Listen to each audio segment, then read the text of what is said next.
मी परत आम्ही तर 35च्या पुढचा आमचा अंदाज आहे. पवारसाहेब म्हणतायत 35, परंतु या फेजच्या निवडणुकीनंतर पवारसाहेब स्वतः म्हणतील की आम्ही 40 जागा जिंकणार आहोत.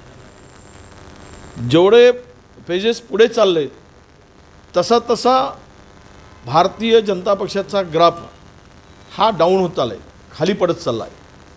आणि म्हणून वाटेल ते बरवण्याचं काम आता महाराष्ट्रात देशामध्ये सुरू झालेलं आहे.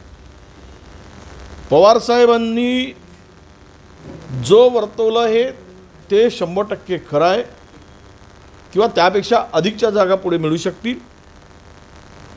राजकारणामध्ये सध्या जे काही चिखलफेक सुरू झालेली आहे, तुम्ही पाहिला चंद्रकांत दादा पाटील ज्या भाषेमध्ये बोललेत, म्हणजे वैयक्तिक किती राग या लोकांच्या मनात आहे. त्याला अजितदादांनी जरी सांगितलं की हे बरोबर नाही, पण बरोबर नाही म्हणणाऱ्यांच्या बरोबर आहेत हेही दुर्दैव आहे.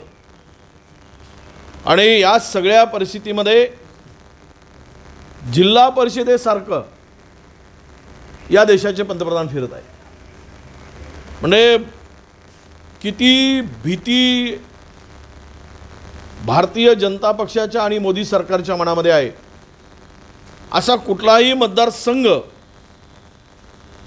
मला पहिल्यांदा देशाच्या इतिहासामध्ये या राजकीय संपूर्ण विश्लेषण पाहिलं तर आपण हे पहिले पंतप्रधान आहेत की त्यांना महाराष्ट्रामध्ये प्रत्येक लोकसभा क्षेत्रामध्ये जाण्याची पाळी आली आहे. यातच त्यांचं अधपतन, पराभव हा स्पष्टपणे दिसतो आहे. आणि शरद पवार साहेबांनी जे भाकीत केलं आहे त्यापेक्षा अधिक जागा मिळण्याची शक्यता आहे.